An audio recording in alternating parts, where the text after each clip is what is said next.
ज्येष्ठ नागरिकांना बोलवण्यात अडकवून लुटणाऱ्या टोळीने नागपुरातील इमामवाडा पोलीस ठाण्याच्या हद्दीत एका 81 वर्षीय वृद्धेला भर रस्त्यात फसवल्याची धक्कादायक घटना समोर आली आहे।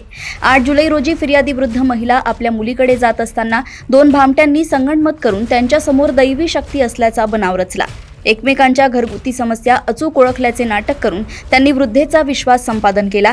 त्यानंतर तुमच्यावरील संकट टळेल असे सांगत महिलेला तिच्या गळ्यातील सोन्याची माळ, हातातल्या बांगड्या आणि मोबाईल एका पिशवीत ठेवायला लावले। भामट्यांनी तिला मागे न बघता 51 पावले पुढे चालत जा असा सल्ला दिला आणि महिला पुढे जाताच दागिने घेऊन पळ काढला।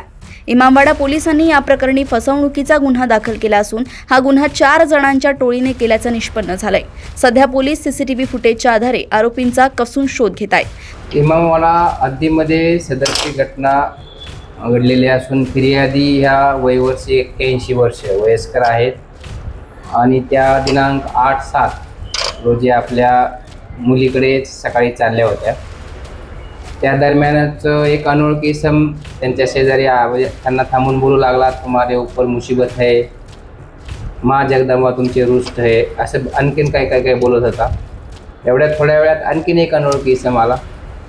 त्या अनोळखी इसमाला पण हा पहिला इसम सांगू लागला की तुम्हारी माँ बीमार है, आणि त्या दरम्यान तो दुसरा म्हणला की हां माझी माँ खरोखरच बीमार आहे, तुम्हाला कसं काय माहिती।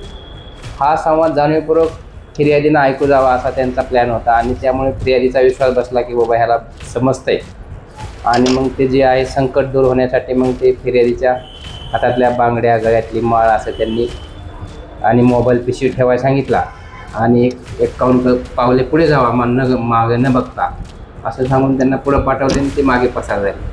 अशा प्रकारचा अपराध घडलेला आहे। सदरचा गुन्हा दाखल केलेला आहे। फिर्यादीने तक्रार देताना 2 आरोपी संदर्भात दिली आहे, परंतु फुटेजची पाहणी करता सदर दोन्ही आरोपींना घेऊन जाताना 2 मोटारसायकली आहेत आणि ते दोन्ही आणखीन असे 4 लोकांची ती टीम आहे।